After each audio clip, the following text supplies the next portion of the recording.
साधना जगत का ऐसा है, अगर थोड़ी सी भी हेर फेर हो जाए तो सिद्धि में विघ्न आने शुरू हो जाते हैं। तो आप रोजाना नियम से मंत्र साधना कर रहे हैं, भक्ति आराधना कर रहे हैं, सब कुछ कर रहे हैं, लेकिन आपको कोई किसी प्रकार की सिद्धि नहीं प्राप्त हुई, भगवान के दर्शन नहीं हुए, कोई अनुभव नहीं हुआ। तो कारण कहाँ है? आज हम आपको कुछ गलतियों के बारे में बताएंगे जो आप दैनिक जीवन में अपनी सेवा साधना के दौरान कर देते हैं, जिस कारण आपकी सिद्धि आते आते रुक जाती है, या फिर आपको सिद्धि मिलती नहीं है, या आपको अनुभव नहीं होते हैं, आपकी भक्ति का पूरा लाभ नहीं मिल पाता है। तो आप वीडियो को पूरा देखकर जो हम आज आपको उपाय बता रहे हैं, जो तरीके बता रहे हैं, उन उपायों को, उन तरीकों को फॉलो करके आप अपनी मंत्र साधना में आगे बढ़िएगा। तो देखिएगा, आपको अनुभव भी होंगे, भगवान से साक्षात्कार भी होगा और आपकी भक्ति भक्ताई का आपको पूरा लाभ भी मिलेगा। तो वीडियो पूरा देखिएगा, अधूरी जानकारी आपके फिर कोई भी पल्ले नहीं पड़ेगी। इसलिए आप एक सिद्ध साधक बनना चाहते हैं तो वीडियो में आखिर तक बने रहिएगा और फिर देखिएगा आपको साधना में कैसे चमत्कारी परिणाम आपको देखने को मिलते हैं। साधना में सफलता पाने का सबसे बड़ा और पहला गुरु मंत्र होता है गुरु धारण करना, गुरु के बताए हुए नियमों पर चलना, और गुरु को प्रणाम करके ही साधना में उतरेंगे तो आपको सिद्धि मिलेगी। गुरु चाहे कैसा भी हो, गुरु की निंदा न करके और उन्हें प्रणाम करके आप साधना करेंगे तो भगवान आपको अवश्य आशीर्वाद देगा और आपकी साधनाओं का आपको वरदान भी देगा। दूसरा है, जब भी आप मंत्र साधना करते हैं तो आप ध्यान अवश्य करें। 5 मिनट 10 मिनट जितना भी हो सके आप ध्यान अवश्य करें अपने इष्ट देव का। ध्यान करने से आपकी आध्यात्मिक ऊर्जा है जो ऊपर उठती है, जिससे आपको साधनाओं में सफलता मिलती है। अंत में आपको एक ऐसा गुरु मंत्र बताएंगे साधनाओं में सफलता का, जिससे आपको किसी भी साधना में तुरंत सफलता मिलेगी। अगला है, जब भी आप मंत्र साधना पर बैठते हैं, तंत्र साधना करते हैं, तो आप बैठने की विधि पूर्ण आप ज्ञान नहीं रखते हैं, ध्यान नहीं रखते हैं। तो जब भी आप साधना में बैठें तो पद्मासन की स्थिति में बैठें और अपने रीढ़ की हड्डी को बिल्कुल ही सीधी रखें, जिससे आपकी कुंडली ऊर्जा है जो ऊपर की तरफ उठेगी और आपका सटीक ध्यान लगेगा। मंत्र साधना की वाइब्रेशन सीधे देवता तक जाएगी और आपको साधना में सिद्धि होगी और आपको अनुभव भी देखने को मिलेंगे।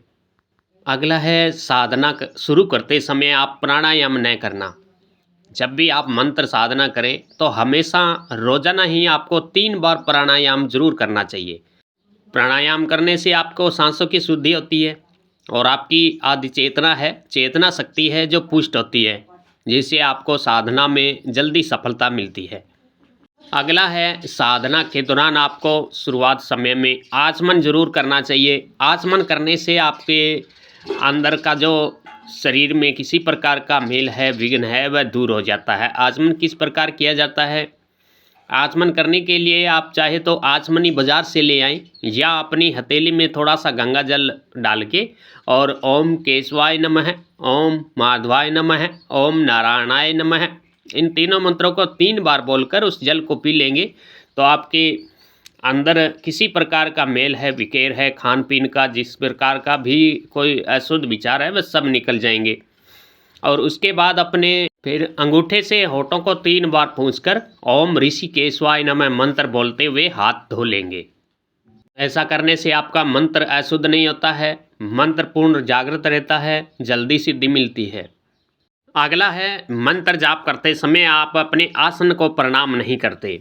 अपने आसन को और धरती माता को प्रणाम अवश्य करना चाहिए, क्योंकि जिस पर आप बैठकर साधना कर रहे हैं उसकी इज्जत नहीं करेंगे तो आपको साधना सिद्धि मिलना मुश्किल है। इसलिए धरती माता और अपने आसन को अवश्य में प्रणाम करना चाहिए।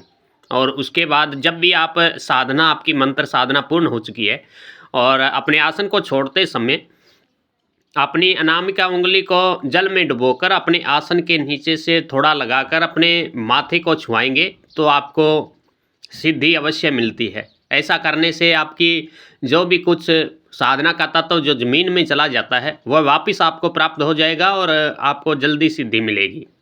आप किसी प्रकार की तामसिक साधनाएं करते हैं जैसे भूतनी, प्रेतनी, यक्षिणी, बैताल, जिन्न या खबीज, ऐसी कोई भी साधनाएँ करते हैं, तेलिया मसान है और कच्चा मसान है, ऐसी साधना को करते हैं तो अकेले न करें, गुरु के साथ रहकर ही ऐसी साधना को करनी चाहिए। क्योंकि ऐसी साधनाओं में अगर थोड़ी-सी भी कोई गलती रह जाती है, तो ये तामसिक शक्तियाँ हैं जो साधक को फिर परेशान करना शुरू कर देती है। इसलिए गुरु के साथ रहकर ही ऐसी साधनाओं को सीखना चाहिए। और जिन भी मंत्रों के आखिर में फट लगता है, जिन भी मंत्रों के आखिर में फट लगता है, तो उन मंत्रों की जप में आप थोड़ा सावधान रहकर ही जप साधना करनी चाहिए, क्योंकि ये तीक्ष्ण प्रभावी मंत्र होते हैं। ये तत्काल प्रभाव दिखाते हैं, यानी चेटक मंत्र है ये।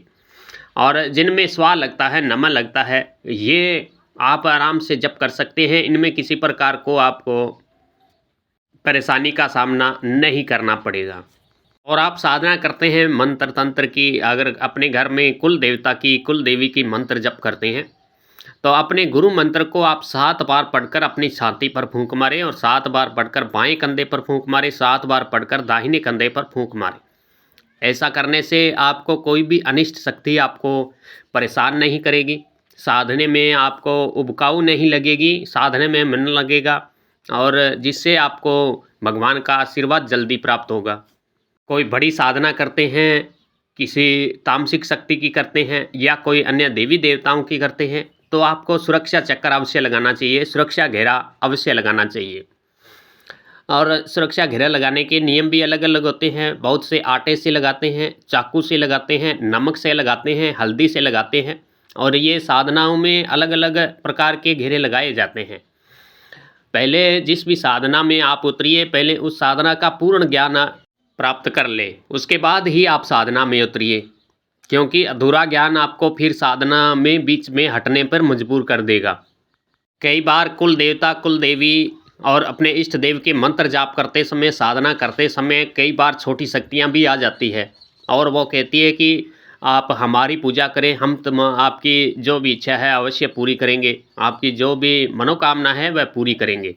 वह शक्ति है जो आपको हर प्रकार से लालच देने की कोशिश करेगी, तो आपको बिल्कुल ही लालच में नहीं आना है, सिर्फ अपने इष्ट देव पर ध्यान रखना है, अपने कुल देव पर ध्यान रखना है। ऐसी शक्तियों के बहकाव में आपको कभी नहीं आना है और अपने साधना में आगे बढ़ते रहिएगा। बहुत बार कुलदेव, कुलदेवी की, इष्ट देव की साधना करते समय ऐसी साधनाएँ, ऐसी शक्तियाँ हैं जो अपने आप सिद्ध हो जाती है और आपका कहना मानना शुरू कर देती है, आपको ज्ञान देना शुरू कर देती हैं, आपको किसी के बारे में पूछने पर बताना शुरू कर देती है। आपको कोई कुछ नहीं करना है, सिर्फ अपने इष्ट देव की साधना में आगे बढ़ते रहना है और ऐसी शक्तियाँ अपने आप ही आपको सिद्ध होगी। अब आपको हम एक ऐसा मंत्र बता रहे हैं जिससे आपको दूसरी जो सब साधनाएं हैं उनको सिद्ध करने की पावर मिलती है, शक्ति मिलती है। इस मंत्र की आप एक बार अनुष्ठान कर लेंगे तो उसके बाद आप किसी भी साधना में उतरिएगा, आपको हार का सामना नहीं करना पड़ेगा, हमेशा ही आपको सफलता मिलेगी।